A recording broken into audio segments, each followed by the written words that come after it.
towards the path of freedom. So let's start. Tomorrow we had learnt about the nationalist movement. The video was uploaded. So in the previous chapter we learned that India was moving towards freedom, and before that we learned that the first war of independence, that is India fought the first war of independence. India wanted independence for the first time in the year 1857, and then the nationalist movement started, and many such congress parties came up, and they talked to the British about the welfare of the people, but the British didn't say anything about this, or the British didn't take notice of all these things. They used to just throw it in the dustbin.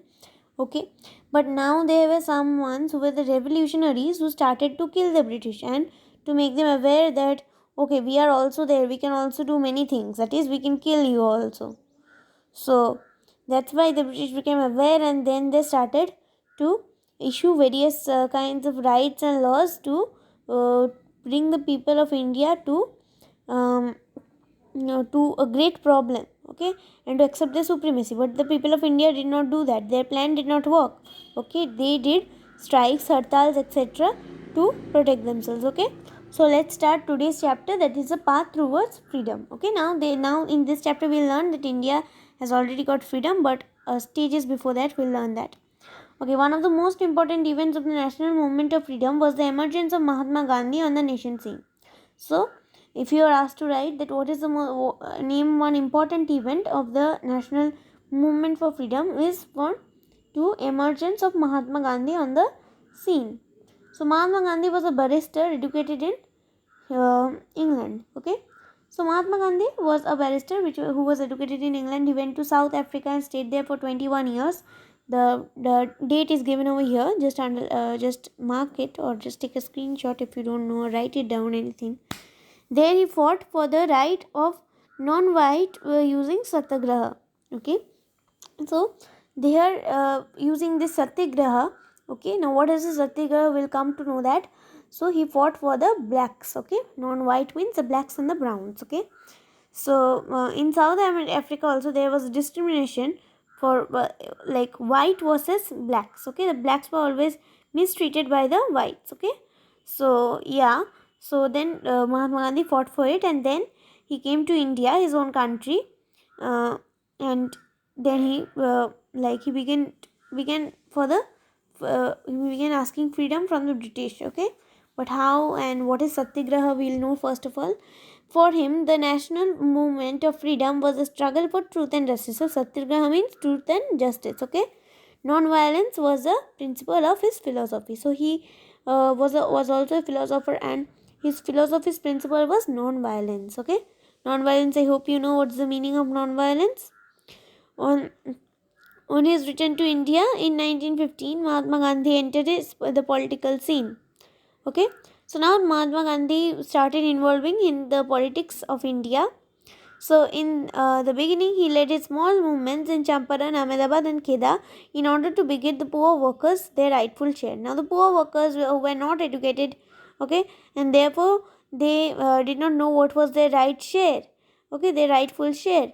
But Mahatma Gandhi stand beside them and help them to get their rightful share through small movements, okay, Champaran, Ahmedabad and Kheda. So his non-violent means succeeded in India. With this, he became very popular among the Indian masses. So he became very, very popular among the Indian masses. His non-violent means succeeded, okay, in India. So in the same year, the Government of India, 1919, the Government of India Act, okay. So in the same year, the Britishers produced some acts such as Government of India Act, the Rowlatt Act, and the Jallianwala Bagh tragedy that the Britishers had done had also occurred. Okay, these events brought Mahatma Gandhi to the forefront of the national movement. Okay, now he was determined to oppose the British. Now, why did all these movements brought this Gandhi front of everyone, and Gandhi decided that yes, now I want freedom now. So this will come to know when we read about these laws. Okay, so these acts, okay, and this tragedy, Jallianwala Bagh massacre. Okay, I hope you know something about this Jallianwala Bagh. Okay, Rowlatt Act you may not have heard, but Jallianwala Bagh I'm sure you have heard. So in 1919, the British had introduced a new law known as the Rowlatt Act. This law gave the British government to the power to imprison any person without a trial. So what usually is done, we go to the court, and therefore the person has a trial in front of the judge, okay, and then a punishment is given to the person if he is found guilty, and if he is found innocent, he is like he is restored, okay. But in this roll attack we see that the government gave the police to arrest any people, imprison any people without any trial. So whatever punishment they want to give to the people without any trial, they could give that. So on 6th April 1919, people from all over the country rose in protest and declared the law the Black Act. So now this was very unfair to all the Indians, right? So what did they do? They called this law the Black Act, and they rose and protested. No, will not follow this act. Now, due to this Rowlatt Act, this Jallianwala Bagh massacre has occurred. So due to the Rowlatt Act, serious disturbances took place in Punjab, where the government declared martial law.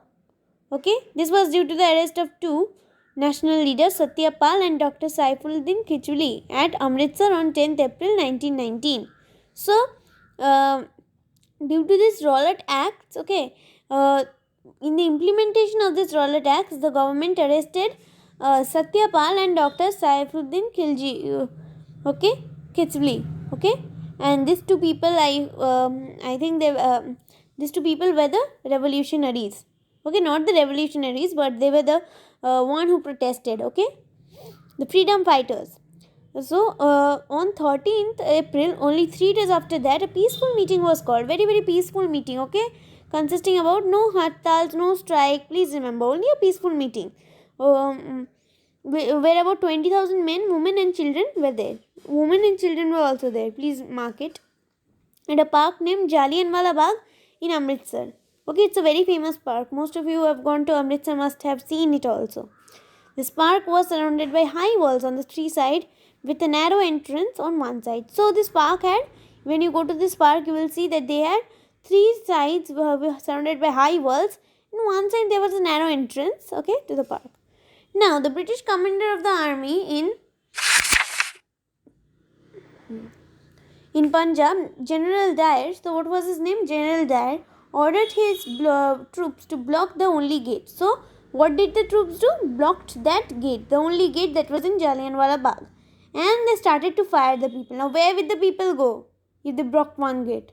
Okay, hundreds of civilian people were killed and injured. The whole nation was shocked at the brutality of the British. Now this was the brutality. When we are organizing a peaceful meeting, then they are coming and they are blocking the entrance gate, okay, or the exit gate, and then they are firing at us. We could do nothing only because it was high walls. We could not have jumped and crossed Jallianwala Bagh Park also. It was a horrible incident of cruelty and bloodshed. So many of them died. So non-cooperation movement, shocked by the Jallianwala Bagh massacre, happened in 1919. Okay, Gandhiji began the non-cooperation movement, okay, against the British. He asked the people not to cooperate with the British and disobey British laws in a non-violent manner. So, you know, Gandhiji's principle was non-violence. Okay, so he asked the people to not to disobey all the British laws. Okay, but not in a violent manner. So many schools, colleges, law courts, etc. were boycotted under the control of the British. Okay, students gave up their job and people gave up their job. Thousands of people joined the movement, giving up their jobs. Subhash Chandra Bose also resigned from the Indian Civil Service to join the movement. So Subhash Chandra Bose also resigned, okay, from his movement and then joined this movement, the non-cooperation movement. Other prominent leaders who took part in the movement were Sardar Vallabhbhai Patel, Deshbandhu Chittaranjan Das, Maulana Abdul Kalam Azad, Rajendra Prasad, Motilal Nehru and Jawaharlal Nehru. The non-cooperation movement was a very constructive program in which leaders paid attention to the promotion of the Hindu-Muslim unity. Okay, so Hindu-Muslim unity was promoted, abolition of the untouchables. Okay, no untouchables because everyone had participated. Spreading of education. Okay, education was spread to make sure that the people were not being fooled. Okay, and popularization of indigenous goods and khadi. So they boycotted the British goods and they started using their own goods. People took part in the movement in a large number. The last stage of the movement was the civil disobedience movement. Okay, this was the last step towards the Indian independence. It was decided not to pay any taxes to the government. So what did they do? They did not pay any taxes to the government. It started on 1st February 1922 at Bardoli. Okay, it also became a very popular movement. Now, many such incidents has occurred as of the Jallianwala Bagh. So, let's discuss about them now. One is the Chauri Chara movement. No, sorry, incident. In the meantime, an incident took place at Chauri Chara in Uttar Pradesh. When a demonstration was being carried out, the police fired at the people without any provocation. So, a demonstration was being carried out peaceful, okay, and then the police fired at the people without any provocations, okay. The incident provoked the people badly. They set the police station on fire. Okay? So what did they do? The people would not stay quiet for a long time. So what did they do? They set the police station on fire, where 22 of the policemen were burnt alive. Okay? 22 British policers were burnt alive. Gandhiji was firm in his belief of non-violence. Gandhiji told no, till now also will not do any kind of violence. Okay? And was shocked at this violence. So Gandhiji told the people not to do any violence. So he immediately called off the movement, whereas many other leaders want to continue it. So Gandhiji was a moderator leader. Okay, so he did not want any violence. While what to say, many of the leaders wanted this violence because they were young and they were poor and they wanted Swaraj. Okay, they were badly affected by the British and then they wanted Swaraj, and many leaders wanted to continue the movement, but then no, if someone higher than rank has called it off, then no such things can occur again. Now the revolutionaries. The revolutionary was the most fearful, okay. After this, the freedom movement slowed down. Only some peasants and workers movement continued. Okay, peasants were the one who suffered the most. Okay, and so their movements continued. So some people felt strongly that the force should be used against the British. Thus, the revolutionaries came forward. These were the very poor people who had to face severe consequences of the British. And some of them supported who were rich. Okay, some of them supported them also. Hindustan Republican Association, okay, was found in 1924 by Ram Prasad Bisni, Jogesh Chatterjee, Sachin Sanyal. They wanted to throw the British by armed rebellion. Okay, the first major revolutionary act was the Karaoke conspiracy case that occurred in 1925 in Karaoke. In it, the revolutionaries stopped and looted a train carrying government cash. Okay, 4 of the revolutionaries, Ram Prasad Bisni, Asaf Ali Khan, Rozan Singh, and Rajendra Lahiri, were sentenced to death. Okay, others were sentenced to long terms of imprisonment. So, in the next major revolutionary activity was the murder of Sandars, a British officer. So, they murdered a British officer. Next, we have the Hindustan Socialist Republican Army was formed in 1928. Important leaders of this organization was Bhagat Singh and Chandrasekhar Azad. So many kinds of organizations were formed, and then many were who participated. These revolutionaries did not believe in violence, rather they believe in self-sacrifice. So these revolutionaries wanted to self-sacrifice themselves for the freedom. They wanted to raise their voice. Okay. On 8 April 1929, Bhagat Singh and B.K. Dutt threw 2 bombs in the well of the Central Legislative Council, but not to harm anybody. They just wanted to awake Queen Victoria, who was sitting over there. The court arrested them, shouting this. The court arrested them. The courted arrest, shouting the slogan "Inqilab Zindabad." Okay, and then they threw, and then they shouted "Inqilab Zindabad," which is their famous slogan. Okay, during their trial, they used the court to spread several messages. So they used the court to spread their messages. They were so fearful that they, in the court also they were calling out "Inqilab Zindabad" and "Bande Mataram," etc., etc. Okay, which were slogans of freedom. Okay, during newspapers also carried their messages. The masses learned how to make this supreme sacrifice. Now the masses learned is yes, we have to make sacrifices for this freedom. After a long trial, Bhagat Singh, Rajguru and Sukhdev were sentenced to death and executed on 23rd March 1931. Of the other 7 were sentenced to life imprisonment, okay, while Chandrasekhar Azad shot himself when he was surrounded by the police. Okay, Chandrasekhar Azad committed suicide. So many other revolutionary activities took place in Bengal, Maharashtra, Punjab and Uttar Pradesh. They were all these were the main centers of these revolutionary activities. So the government dealt with them with a heavy hand. Revolutionaries were imprisoned in various jails, including the cellular jail in Andaman. Andaman, I hope you know, that's an island, and if you have gone to Andaman, if you see the cellular jail, you'll feel tears in your eyes. They were captured for 10 years, 14 years in that dark cell, okay, and then they were also given they were tortured very much also, if you see the light and sound show, and then they were hanged also. Okay, many things were done. Now the Simon Commission. Now this was another act by the British. The British government was now alarmed that the freedom movement was going stronger every day. So in 1927 he appointed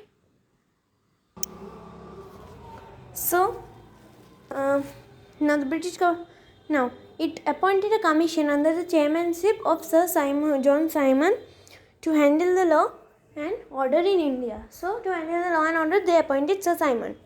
Okay, all the members of this commission were British. Okay, it had no Indian members. So the Indians decided to boycott it. So what did they do when the commission arrived in India in 1928? The people greeted them with black flags and slogans of Simon, go back.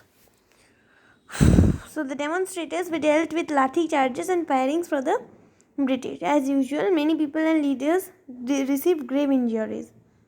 Now, demand for complete independence. In 1930, Gandhiji demanded complete independence from the British rule. Mass meetings were held all over the country. They took this pledge to attain Purna Swaraj. Okay, so under the leadership of Gandhiji, the civil disobedience movement was started once again. So the Dandi March. Gandhiji organized the Salt Satyagraha March, popularly known as the Dandi March. In this movement, the Indians were allowed to produce any salt without paying any tax. So under the British, the Indians had to buy salt, okay, the industrialist salt that was made in Britain, okay. So the Indians had to buy salt, but here they could not make it. India has a long coastline. Why would not they make it? Okay, so he started the march from the Sabarmati Ashram in Ahmedabad up to the sea coast at Dandi near Suraj and broke the law by collecting the handful of salt. The people prepared the salt and the court arrested peacefully. You can quoted arrest peacefully. So other leaders such as Sarojini Naidu and C. Raja Gopalachari also led such marches in the other parts of the India. Other actions refused the civil disobedience movements, like people refused to pay taxes, women and students took out possessions, okay. Students left colleges and schools, Indians resigned from their government jobs, advocate kept away from the law court. Thousands of people were participating in the march. The British arrested all these important Congress leaders and was trying to frighten the Indians, okay. And the Congress was banned, okay. So the Congress was no more there, it was banned. Okay, several people were killed due to police brutalities. More than 90,000 people were arrested. So Second World War and Freedom Movement. The Second World War started in Europe in 1939. As the British was a party to the war and India was under the British rule, the Britain declared India War II a party of the war and posted large numbers of Indian soldiers in different war zones. The Congress opposed to this. Okay, it was demanded to free India first. So we learned that in the First World War, we decided that okay, we'll fight. Then the British would give us a gift. What's that gift? They would give us freedom.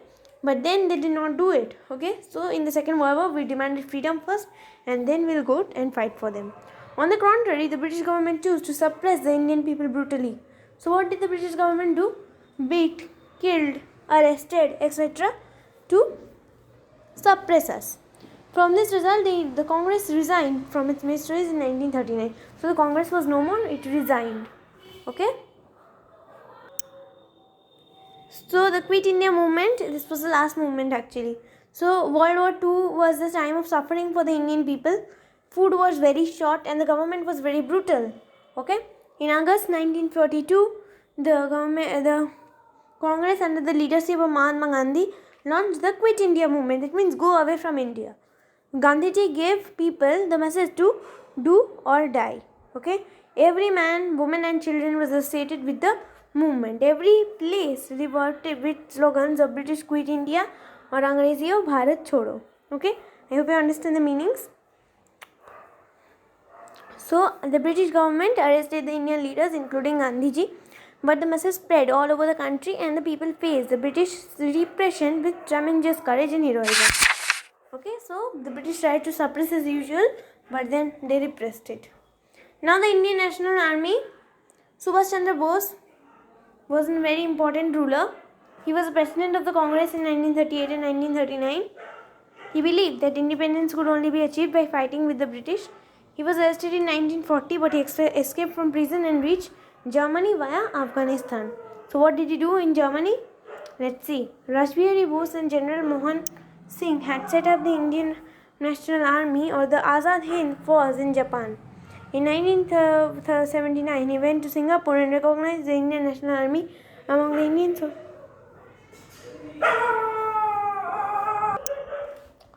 So, what did they do? So he was taken as a prisoner by the Japans and to liberate India. Okay, so he was a commander of chief and gave the slogans. Okay, like Jai Hind and Dilli Chalo. So the slogans were many. Okay, so the Azad Hind Force fought bravely in the Northeast India and later in Burma. His slogan was "Give me blood and I'll give you freedom." I hope you have heard this slogan at least once in your life. So inspired the nation to jump into the freedom movement. Indians gained freedom. So the World War ended in 1945. By the time the British had realized that they could no longer continue to rule India, the Indians were determined to get freedom. Okay, the cabinet mission arrived in India and had a meeting with the Indian leaders. Okay, so the result of the meeting, an interim government was headed by Jawaharlal Nehru. However, the Muslim League refused to take part in it. Okay, it instigated a lot of violence and demanded the creation of Pakistan, a separate country for the Muslims. Okay. On 15th August 1947, India became a free country. Indians were divided into two countries, India and Pakistan. The joy of independence was greatly hurted by the pain of partition. So they partitioned. Okay. The Muslim leaders did not join the Hindu leaders and therefore they partitioned. Pandit Jawaharlal Nehru became the first president of India, first Prime Minister of India, and Dr. Rajendra Prasad became the first President of independent India. The people of India established a democratic government, secular in nature, where people of all religions can live freely and with equality. And the Muslims who wanted to go to Pakistan, they went. Okay. So this was the video.